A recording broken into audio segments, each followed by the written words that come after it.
तहि दीन दुख, तुम ही कौशला देव। और हे रानी, भरत बंदी गृह से है, लखन राम पर। लक्ष्मण को कम ना समझो, वो तो राम के गुलाम हैं, लेकिन भरत को बंदी गृह में डाल दिया जाएगा। इतना भयावह दृश्य प्रस्तुत किया कि कैकेयी की सारी चतुराई धरी की धरी रह गई। मैंने बताया था ना मां कि एक तसला दूध रख लीजिए, उसको बिगाड़ने के लिए एक नींबू की बूंद, नींबू के अर्क की बूंद काफी है। इसलिए जैसा करोगे संग वैसा चढ़ेगा रंग। गलत संग का क्षण भर तुम्हारी जीवन को बर्बाद कर सकता है, गलत भोजन का कण भर तुम्हारे स्वास्थ्य को बिगाड़ सकता है। इसलिए अच्छा भोजन करिए, अच्छे लोगों की संगत में रहिए। मंथरा ने आज मति को बदल दिया है। कुमति से भरी कैकेयी पता है बावरी हो गई, को भवन की ओर जाने लगी। सब कुछ मंत्रा ने कह दिया, जब तक राम की शपथ ना करें वरदान ना मांगना।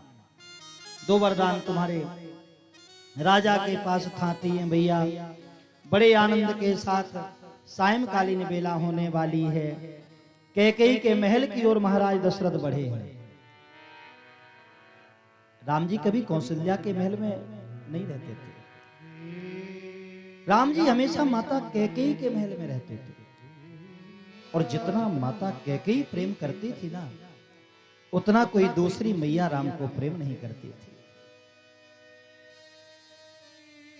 महाराज छत्राणी कैकेयी को अनंत प्रेम करते थे, क्योंकि महारानी कैकेयी अति वीरांगना है। तीरंदाजी, घुड़सवारी, बर्छी चलाना, तलवार चलाना, ये माता कैकेयी भली भांति जानती थी। मेरी माताओं, ये बात याद रखना, आप शक्ति स्वरूपा हो, आप लोग भोजन बनाना जानती हो, आप लोग गृहस्थी चलाना जानती हो, लेकिन मैं निवेदन करूंगा, अगर भारत में अपने सतीत्व को बचाना चाहती हो तो आपको तलवार तीरंदाजी भी चलाना आना चाहिए। इसलिए अपने हाथ में त्रिशूल, तलवार, बर्छी भी लेकर के कभी सीख लिया करिए, उसकी जरूरत आगामी समय में जरूर पड़ेगी हमारे देश में। बोलो जय सिया राम। महारानी कैकेयी के दो वरदान दशरथ के पास थे हाथी के रूप में। वो कौन कौन? एक बार हुआ क्या, देवासुर संग्राम में महाराज दशरथ ने इंद्र का साथ दिया, तो असुरों को पता चला कि हमारे हारने का कारण केवल और केवल दशरथ है, इसलिए क्यों ना दशरथ जी को पराजित किया जाए। दशरथ जी पर आक्रमण कर दिया असुरों ने। महाराज दशरथ युद्ध करते चले जा रहे थे, अचानक महाराज दशरथ के रथ का कील गिर गया। कील गिरने के कारण रथ यहां वहां डगमगाने लगा।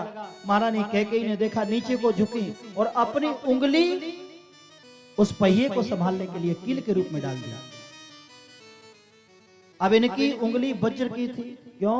क्योंकि इनको दुर्वासा जी का श्राप लग गया था बाल्यकाल में। महाराज कैक के यहाँ बगीचे में मैया भ्रमण कर रही थी, दुर्वासा जी शयन कर रहे थे, उनका चंदन मिटा करके इन्होंने कालिक लिख दिया था।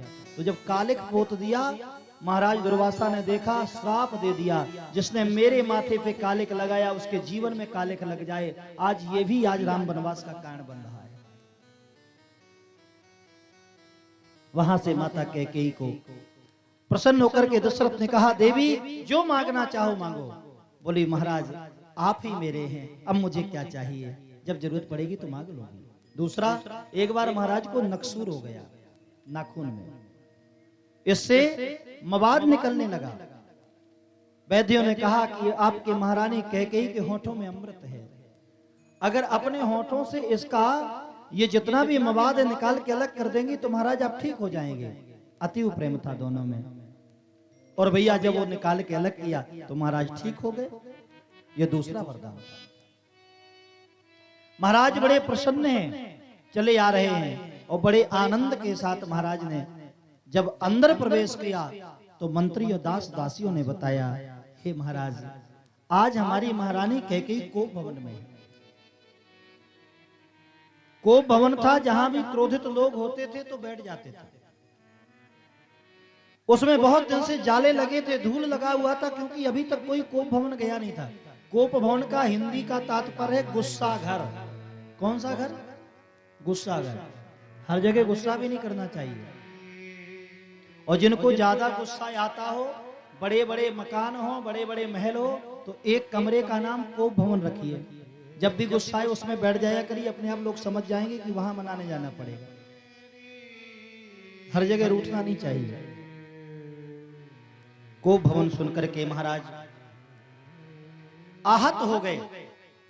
यहां पर तुलसीदास जी लिख रहे हैं, देखहु काम प्रताप बड़ाई।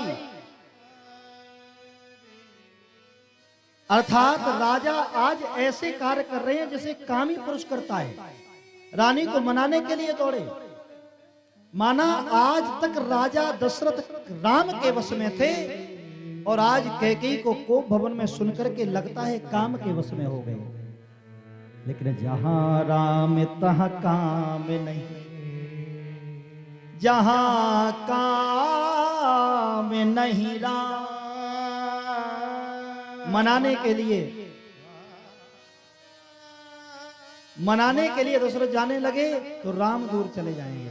पहुंचे हैं, कैकेयी काले वस्त्र पहने हुए, आभूषण उतारे हुए कोप भवन में। दशरथ जी ने कहा, देवी अनहित तोरे प्रिया कही कीन्हा, अनहित तोरे प्रिया कही कीन्हा, कही दुई सिर जही जमु चहली। किसको अपने रुंड से मुंड अलग कराना है तू बता। अगर तू कहे ना तो तेरे आदेश पर कहूं कहीं रंग कहीं करो नरेशु।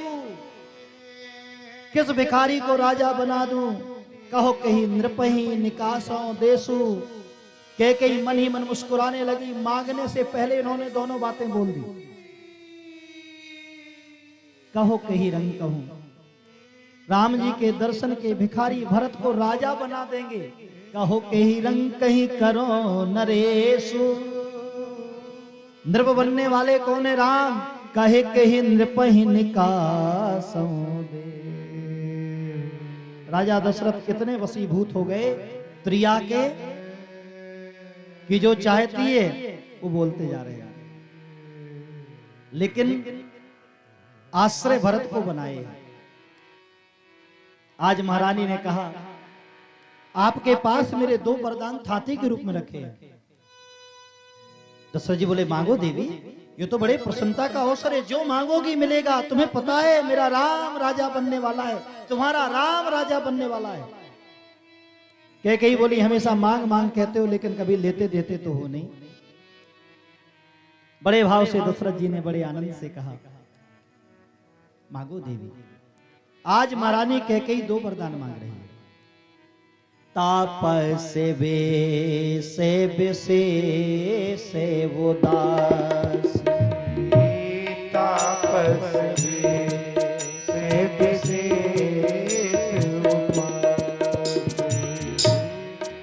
पहले वरदान में मांगा भरत को राजा बना दो। मुस्कुराने लगे दशरथ, कोई बहुत बड़ी बात नहीं है। कल मैं राम की जगह भरत की राज्याभिषेक की घोषणा कर दूंगा। राम भी यही चाहते हैं।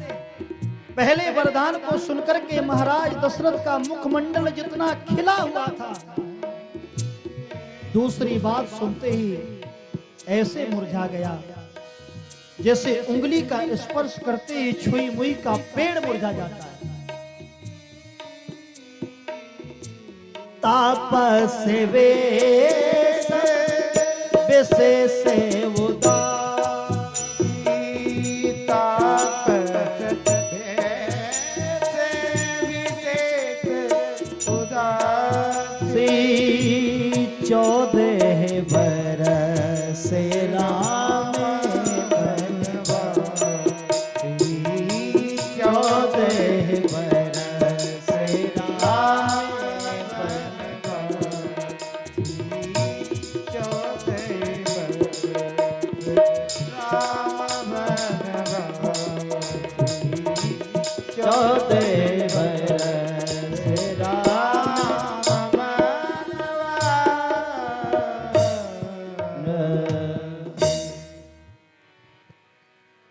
राम के बन जाने के माताश्री 4 कारण हैं। अब बड़े ध्यान से सुन लीजिए, समय का बड़ा अभाव होता है कथा में। पहला कारण यह है कि राम जी सीतापति हैं और दशरथ जी राजा बनाना चाहते हैं। राजा को कहते हैं भूपति, कहते हैं ना, राजा को भूपति कहते हैं। राम जी ने मन में विचार किया कि मैं सीतापति हूं तो मैं भूपति नहीं बन सकता हूं, क्योंकि माता सीता भूमिजा हैं, भूमि की पुत्री हैं और वो मेरी रिश्ते में मां हैं। मैं भूपति बन जाऊंगा यह असंभव है, पहला कारण। क्योंकि मैं सीतापति हूं। अब आप कहेंगे राम का राज्याभिषेक हुआ, लेकिन जब राम का राज्याभिषेक हुआ तो पता है सीता को अग्नि से प्रकट किया गया और सीता उस समय भूपुत्री नहीं अग्निपुत्री हो गई। इसलिए फिर राजा राम गद्दी पर बैठ गए। बोलो भक्तवत्सल भगवान की। दूसरा कारण, जब महाराज के कोई संतान नहीं हो रही थी तो लोगों ने, समाज ने, प्रजा ने, रानियों ने विवाह के लिए कहा। कैक देश के महाराज की सुंदर कन्या माता कैकेयी विवाह के लिए तैयार हो गई, लेकिन विवाह के समय महाराज कैक ने शर्त रखी। क्या शर्त रखी? महाराज, पहली शर्त, मैं अपनी पुत्री का विवाह तो करूंगा, लेकिन केवल और केवल मेरी पुत्री के द्वारा जन्म लेने वाला बेटा ही अयोध्या के सिंहासन पर बैठेगा। महाराज बोले तथास्तु। बोले दूसरा वरदान दे दीजिए कि आज के बाद कैकेयी के अलावा किसी के महल में आप शयन नहीं करेंगे। महाराज ने वो भी स्वीकार कर लिया। तीसरा वरदान दीजिए, तीसरा वचन दीजिए कि हे दशरथ जी, 3 विवाह के बाद चौथा विवाह कदापि नहीं करेंगे, क्योंकि रानियां तो आपके अनेकों हो जाएंगी। लेकिन समय चलते महाराज दशरथ ये बात भूल गए थे, इसलिए राम के राज्याभिषेक की घोषणा कर दी। आज दशरथ जी सिर धुन के पछता रहे हैं और बड़े भाव से रुदन कर रहे हैं। अवधे वो जा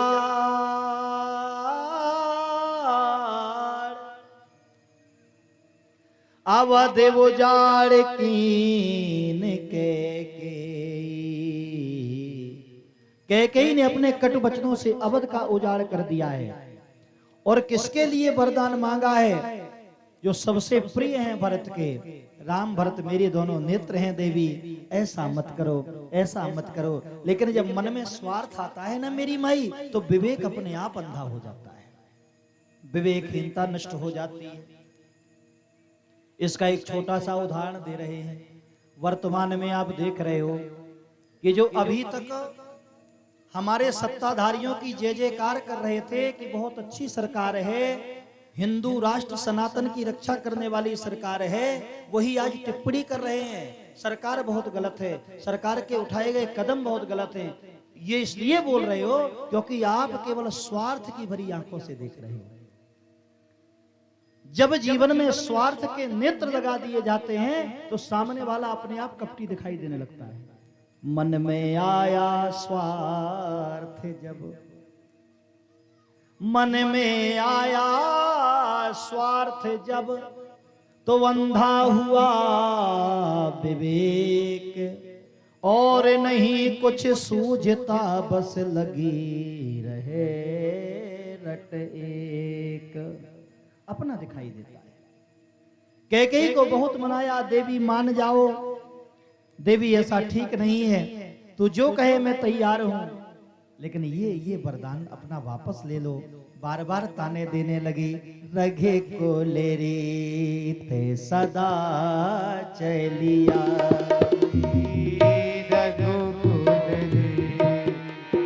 सदा चलिया, रघे को ले रीता, रघे को रीता सदा चलिया, रघे को